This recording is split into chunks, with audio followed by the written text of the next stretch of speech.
El presidente Daniel Noboa dirigió el Consejo de Seguridad de las Naciones Unidas, en el que se abordaron temas sobre el crimen organizado y los conflictos bélicos. El juicio político contra la fiscal Diana Salazar fue aprobado por el CAL y remitido a la Comisión de Fiscalización. La Corte Interamericana de los Derechos Humanos insiste en que Ecuador cumpla la sentencia sobre Diario El Universo y aplique reformas legales sobre libertad de expresión. 1.200 militares y policías, que incluye una unidad especial contra el terrorismo, intervienen por quinta vez en el Cantón Durán, en Guayas. Organismos de derechos humanos en Perú critican la liberación de Alberto Fujimori tras cumplir 16 de los 25 años a los que fue condenado. 250 niños que viven en zonas peligrosas de Guayaquil fueron agasajados tras culminar sus talleres deportivos y artísticos. Buenas tardes, amigos, y bienvenidos a Televistazo. Daniel Noboa preside la sesión del Consejo de Seguridad de la ONU en Nueva York. El debate se centra en delincuencia organizada transnacional y las amenazas a la paz y a la seguridad internacional. Fabiola Santana cubre el tema.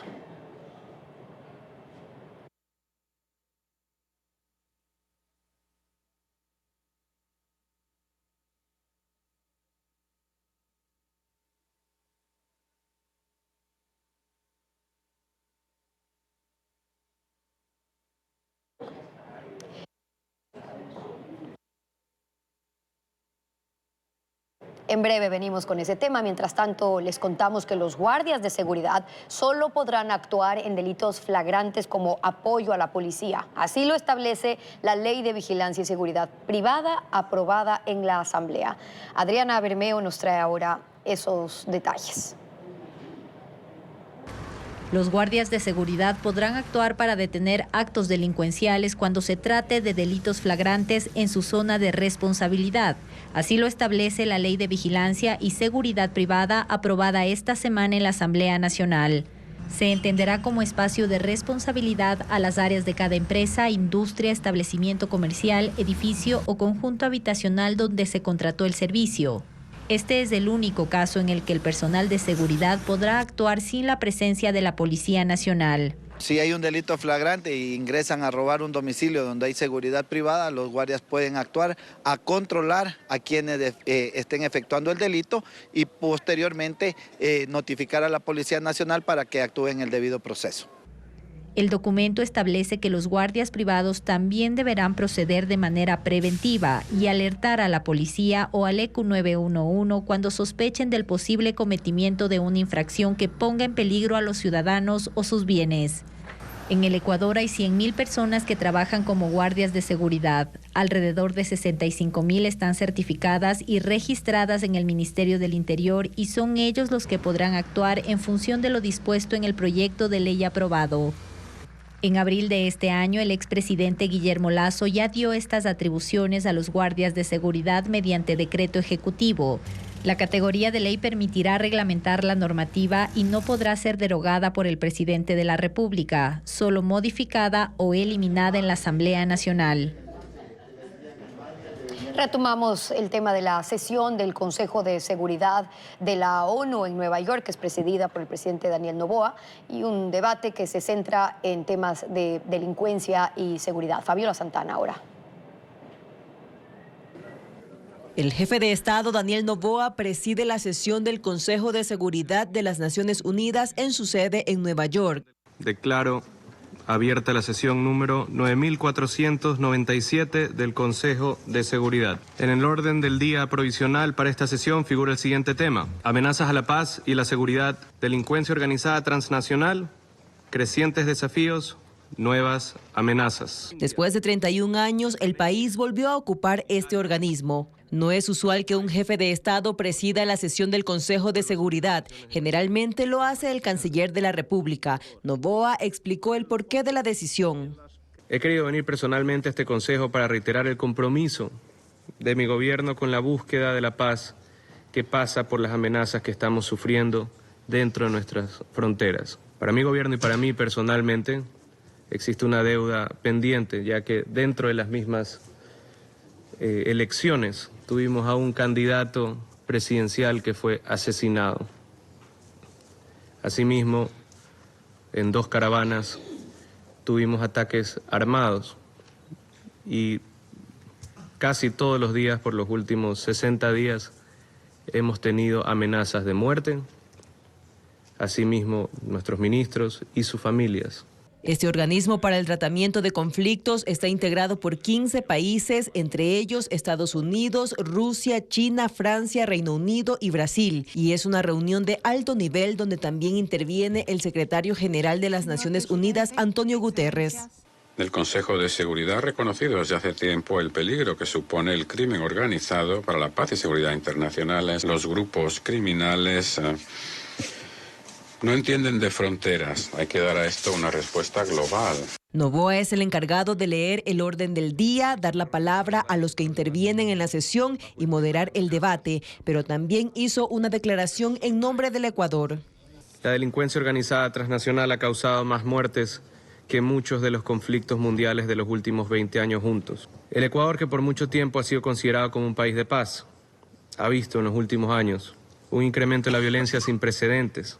El crimen transnacional demanda una contundente y oportuna respuesta transnacional. Por eso una de las prioridades de mi gobierno es el apoyo a la cooperación internacional, así como el despliegue de todos los esfuerzos necesarios en nuestras zonas fronterizas, el interior del país para hacer frente a todas las manifestaciones de violencia. La presencia de Noboa coincide con la presidencia rotatoria del Consejo de Seguridad que Ecuador ocupa este mes.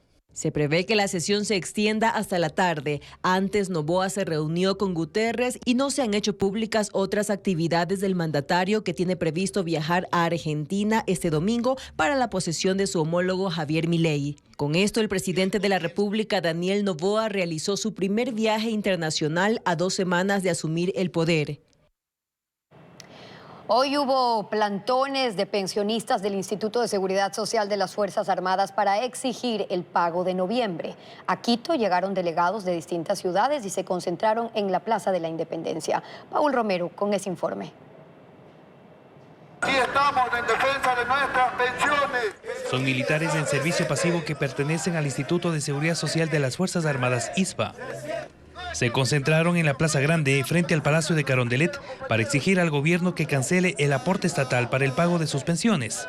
Los delegados de distintas asociaciones llegaron a Quito para expresar su inconformidad ante el retraso del ISFA en los depósitos de las pensiones correspondientes a noviembre. Ya estamos 7, a los compañeros policías ya le pagaron el servicio pasivo, solo a nosotros no nos pagan, y vean ahí los compañeros, están aquí porque necesitan.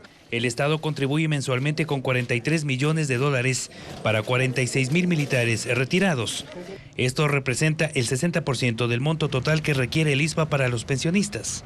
Casi todos personas de la tercera edad que requieren estos recursos para cancelar la vivienda, alimentación, salud. Nosotros somos los que hemos luchado en el 95 en la guerra y ve a los compañeros cómo nos encontramos aquí con enfermedades catastróficas que hay. ¡Que no paguen el sueldo! Los plantones se realizaron en varias ciudades, entre ellas Guayaquil, en donde se concentraron en los exteriores de la sucursal del ISFA. Los directivos del instituto no se han pronunciado sobre estas jornadas de protesta. El último comunicado lo emitieron el 1 de diciembre, en donde señalaron que han gestionado con el Ministerio de Finanzas la asignación de los recursos correspondientes a las contribuciones del Estado, pero que no han recibido la transferencia. El expresidente de Perú, Alberto Fujimori, ya cumplió 18 horas libre luego de que saliera de prisión tras la decisión del Tribunal Constitucional. Y esto en medio de la crítica de organismos defensores de los derechos humanos, pues solo cumplió 16 más bien de los 25 años que correspondían de condena. Alberto Fujimori dio un fuerte abrazo a sus hijos al salir de la prisión de Barbadillo. El exmandatario de 85 años usaba una mascarilla y un tanque de oxígeno. Subió a un vehículo y fue trasladado hasta la casa de su hija Keiko. En el trayecto, decenas de sus partidarios coreaban su nombre. La residencia ahora permanece rodeada de un dispositivo policial ordenado por el gobierno. Fujimori había cumplido 16 de los 25 años a los que fue condenado por violación a los derechos humanos en las masacres que dejaron 25 muertos y secuestros de un periodista y un empresario durante su mandato entre 1990 y 2000. En diciembre de 2017, el expresidente Pedro Pablo Kuczynski decidió otorgarle un indulto humanitario, una acción que no se concretó y que fue bloqueada por la Corte Interamericana en virtud de la gravedad de los cargos contra Fujimori. Pero ahora el Tribunal Constitucional validó el indulto y ordenó su excarcelación, medida que ha sido criticada por organismos de derechos humanos que alegan que la libertad del expresidente es darle la espalda a las víctimas inocentes y que interpondrán nuevos recursos para revertir esta decisión. La fiscal general de Perú, Patricia Benavides, estará suspendida durante 6 meses debido a una investigación en su contra por supuestamente dirigir una trama de tráfico de influencias para el nombramiento de fiscales y otros funcionarios. La Junta Nacional de Justicia tomó la decisión. 3 colaboradores cercanos a la fiscal ya fueron detenidos. El caso contra Patricia Benavides ocurre en medio de una pugna con la presidenta Dina Boluarte, a quien la fiscal ha involucrado en el caso por la muerte de 50.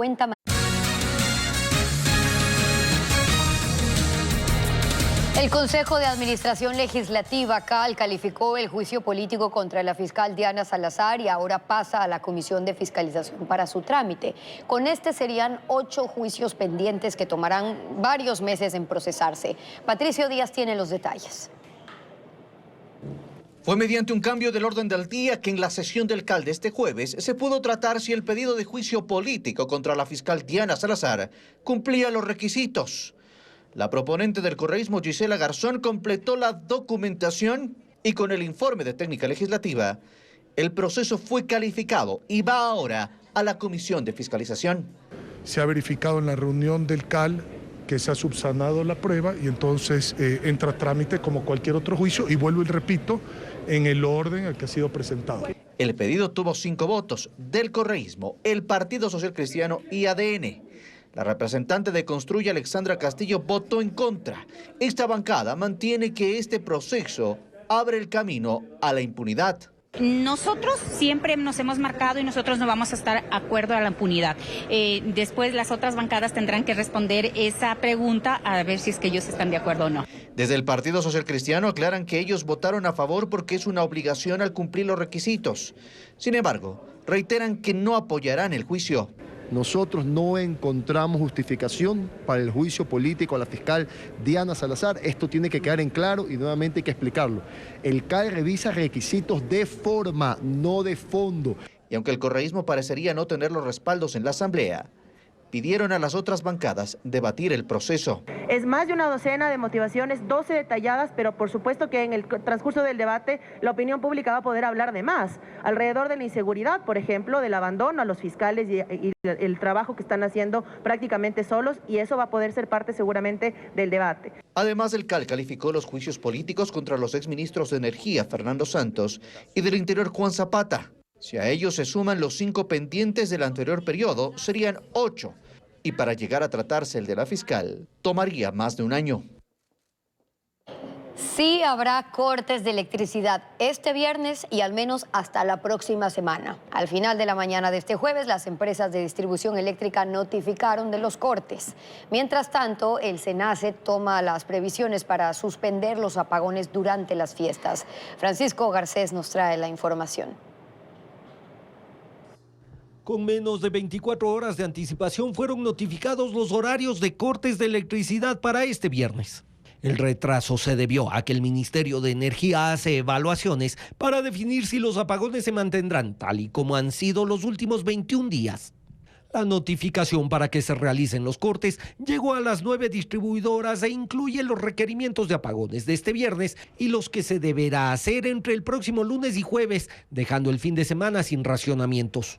Mientras tanto, en el SENACE se hacen los estudios para definir si será posible cumplir el ofrecimiento de la ministra de Energía, Andrea Robo, de que no habrá apagones durante las fiestas de diciembre, ya que para conseguir ese objetivo deben subir los niveles de los embalses de Mazar y Paute, reservas de agua que se deberán consumir para dar energía durante los días de fiesta.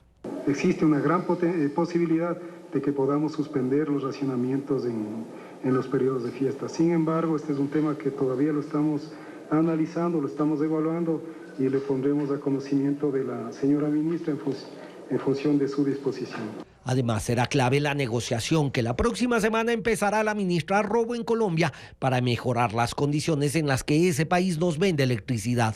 Colombia ha proporcionado el 8% de la electricidad del país durante este periodo de estiaje y esa cifra es indispensable para evitar mayores racionamientos de energía.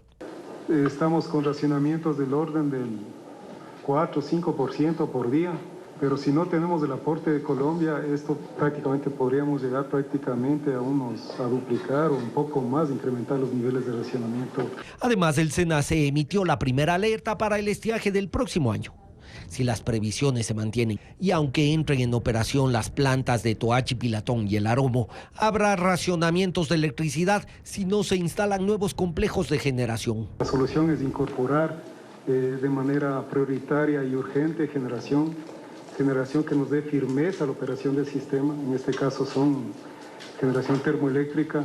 En los 21 días de cortes de electricidad, el Ecuador ha ahorrado algo más del 3% de la energía que se consume en condiciones normales. Las deudas del Estado ecuatoriano bordean los 4.000 millones de dólares. Hay rubros pendientes a los municipios, pago de sueldos, alíes, intereses de deuda y más. Luis Alfredo Zúñiga con el detalle.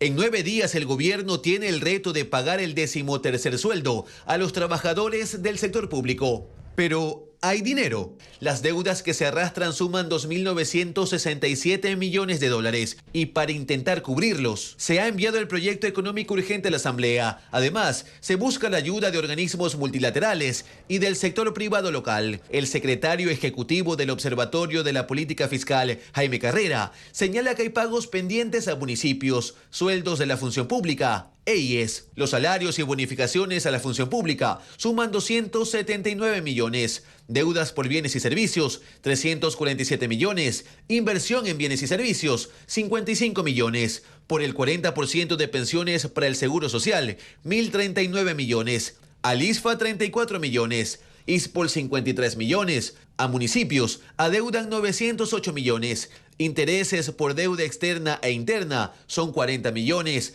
Pago de inversiones en obras públicas, 84 millones. Beneficios a jubilados del sector público, 37 millones. En otros gastos corrientes, 16 millones. Y otras transferencias de capital, 6 millones de dólares. Pero eso no es todo. Desde el Observatorio de la Política Fiscal señalan que hay que sumar 1.016 millones pendientes de años anteriores. Y con esto, las deudas del Estado ascienden a 3.983 millones de dólares. El proyecto económico urgente que ya está en la Asamblea generaría apenas 832 millones. Para María Paz Gervis, presidenta de la Cámara de Industrias y Producción, estas no dejan de ser medidas parche. Es tapar parches.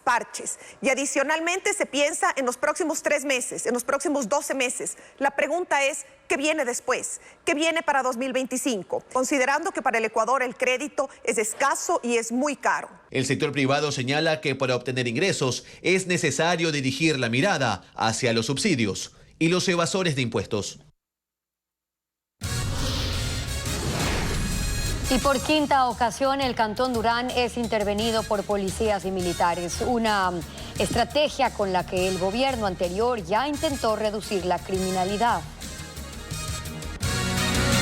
De interés desde el primer día con ahorro flexible de Banco Pichincha. Una persona falleció en El Oro por la explosión en una bodega donde se almacenaba pólvora y otros explosivos usados para la minería en el cantón Portobelo. Habitantes grabaron el estallido y la columna de humo. Bomberos y otras entidades atienden el incidente y la bodega quedó destruida. En Carchi, 3 personas fueron detenidas por robar 4 llamas del área protegida La Esperanza, según la policía. Los sospechosos transportaban a los animales la noche del miércoles en el balde de una camioneta cuando fueron capturados por los agentes. Por las condiciones en las que eran trasladadas, una murió. Las otras 3 llamas fueron liberadas en el páramo, su hábitat. El Estado ecuatoriano no ha cumplido con la totalidad de la sentencia emitida por la Corte Interamericana de Derechos Humanos en el caso El Universo. El organismo dispuso que a la brevedad posible se hagan las reformas legales necesarias para que no se penalice la opinión sobre funcionarios públicos. Nos informa Jacqueline Rodas.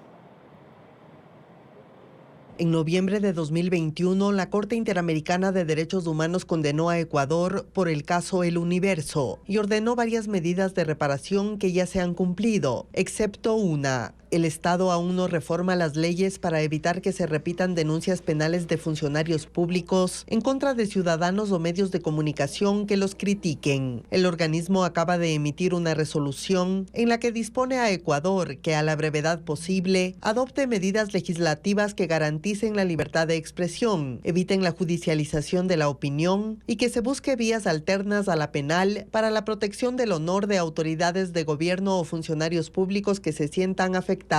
En concreto, la Corte se refiere al delito de calumnia y la contravención por emitir expresiones de descrédito y deshonra que siguen vigentes en el Código Orgánico Integral Penal y se sancionan con prisión. En el caso El Universo, en 2011 el expresidente Rafael Correa demandó al medio, a sus propietarios y al periodista Emilio Palacio por una columna de opinión. Fueron sentenciados a 3 años de prisión y una millonaria indemnización. El fallo desató un escándalo a nivel mundial y en febrero de 2012, Correa les perdonó. Una década después, Ecuador fue condenado por ese hecho al pago de $400,000 a las víctimas, por violar sus derechos a la libertad de pensamiento y expresión y a las garantías judiciales y protección judicial. La Corte Interamericana constató que el Estado ya cumplió con la reparación económica, con el plan de capacitación a la función judicial y la publicación de la sentencia. Sobre el punto pendiente, Ecuador tiene hasta marzo de 2024 para enviar un informe de cumplimiento.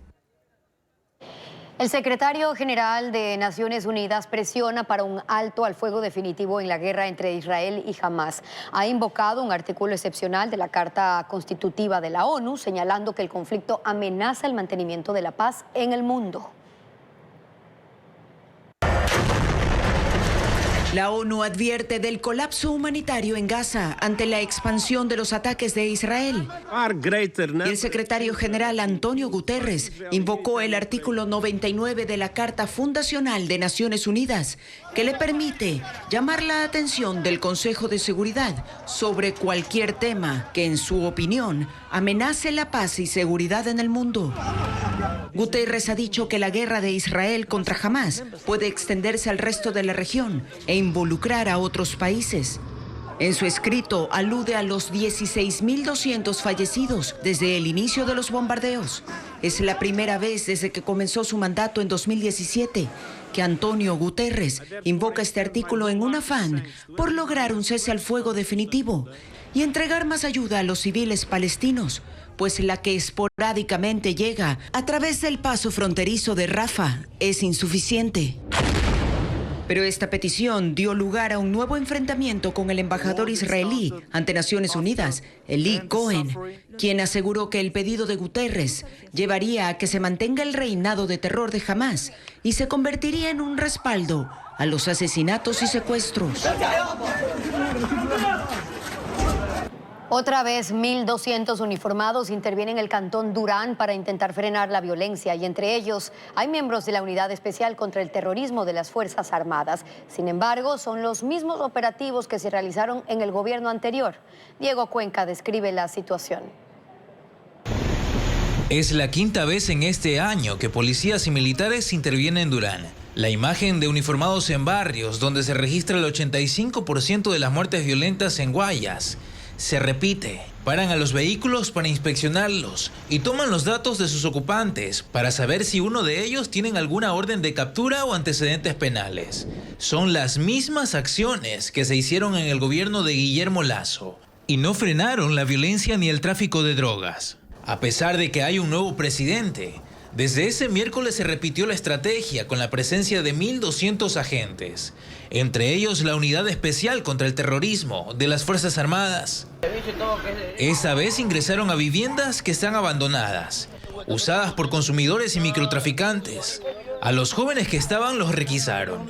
Así lograron capturar a 2 mujeres y un hombre que portaban un revólver y 233 sobres de droga. Tanto la policía como los militares dicen tener identificados a sus blancos, que serán rastreados con lo que ellos llaman operaciones especiales y específicas. Pero un equipo de Televistazo ese jueves recorrió 5 sectores conflictivos, entre ellos Los Helechos y Primavera 2. Constató que durante la mañana no había uniformados. Sin embargo, cerca del mediodía se desplegó un grupo de agentes para nuevamente hacer lo que denominan CAMEX, que significa control de armas y explosivos.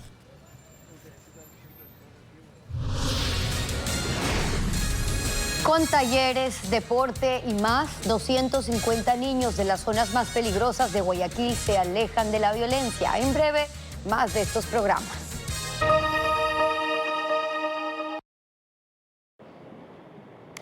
250 niños que viven en las zonas más peligrosas de Guayaquil fueron homenajeados. Todos han participado en actividades sociales, en actividades deportivas y académicas de la policía y la Embajada de Estados Unidos. Merlin Ochoa nos cuenta más.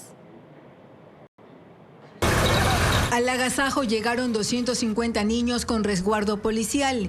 Viven en 6 barrios de Nueva Prosperina, donde operan bandas narcocriminales en el noroeste de Guayaquil. No solo celebraron las fiestas de Navidad, también la culminación de todas las actividades, talleres y cursos que realizaron durante un año. Pero estos van encaminados al tema deportivo, que es en el que más nos enfocamos, para tratar inclusive de recuperar el espacio público y asentarse en los lugares donde, en las pocas áreas verdes que tenemos en el distrito de Nueva Prosperina, tenemos actividades culturales, sociales. Las actividades fueron lideradas por la policía y la Fundación Panamericana para el Desarrollo, con el financiamiento de la Embajada de Estados Unidos. Los menores relataron qué los motivó a inscribirse en los programas. Taller de fútbol y boxeo, éramos muchos y nos dieron al final un certificado. ¿Qué te motiva a seguir en estos talleres? No terminar como algunos de mis amigos en prisión, metidos en bandas y muertos. En estos sectores han sido identificadas 4 organizaciones delictivas. Desde hace un año se organizaron las actividades donde también se capacitaron a líderes barriales y madres de familia para que sean parte de los cursos. Lo que hago es cultivarle el amor al deporte o a cualquier arte, esa es la clave, pero en nuestros sectores no hay. Entonces, cuando llegan fundaciones, nos agarramos a ella. La Embajada de los Estados Unidos indicó que estas actividades preventivas se intensifican en las ciudades donde hay un alto riesgo de que niños sean reclutados por las mafias. Estamos actualmente trabajando, aquí en Quito, en Guayaquil, Durán, Esmeraldas, Puerto Viejo, Manta y Quevedo. Y en el año que viene vamos a expandir los programas a Machala, Santo Domingo, La Libertad y a Baboyo. A inicios del 2024, el programa arranca nuevamente en sociovivienda y se espera llegar a 4 sectores más de Nueva Prosperina para que el deporte sea una rutina y así alejar a la infancia de la violencia. La inauguración de una casa-galería en Guayaquil, obras de teatro navideñas en Quito y propuestas escénicas en Yaguachi enfocadas en prevención son parte de la agenda cultural para estos días. Vanessa Robles con los detalles.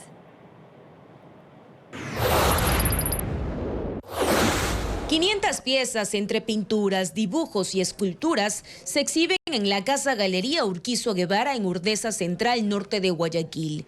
Un espacio cultural de entrada libre que se inaugura este 13 de diciembre en homenaje póstumo al artista Francisco Urquizo. Entre sus más relevantes obras está la colección Las Pupilas del Alma y los 22 arcanos mayores del tarot. Esta última será enviada al Museo Bellas Artes de Asturias en España.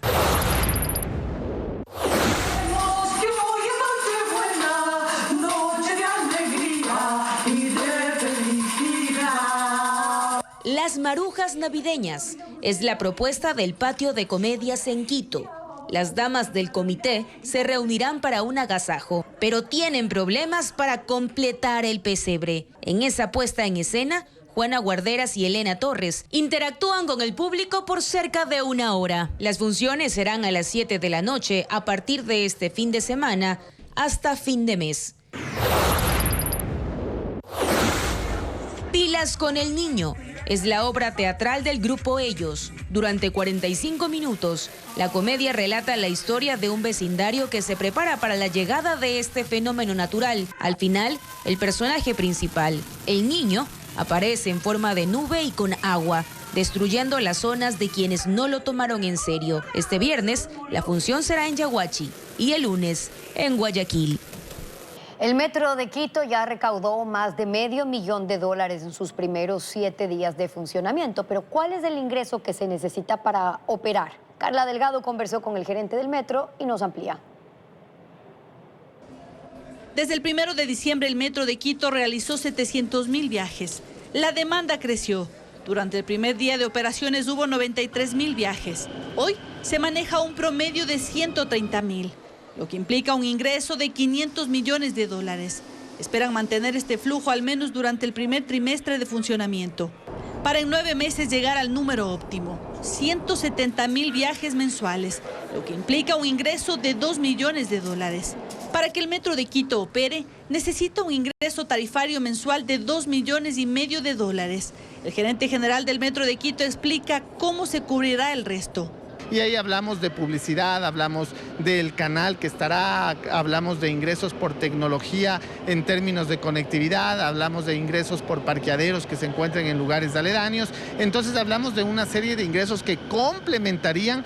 Bueno, nuestra proyección es alcanzar al menos a cubrir los costos operativos y ese es el reto que tenemos ahora durante el 2024. Agrega que durante el proceso de preoperaciones, es decir, cuando no había pasajeros, ya cancelaron $1.600.000. Ahora, lo que tiene que ver con la operación, eso no se ha modificado el contrato original que fue firmado en la alcaldía de Guarderas y es de $2.500.000 mensuales. Entonces nosotros queremos tener el primer saldo para saber exactamente con cifras dónde pisamos y ya no estar hablando de proyecciones. Y claro, lo que nosotros tenemos ahora como administradores del proyecto es que generar el menor gap o el menor espacio entre ingresos y gastos. ¿Para qué? Para que de existir una subvención, esta sea la menor posible. El costo total del transporte subterráneo fue de $2.178.000.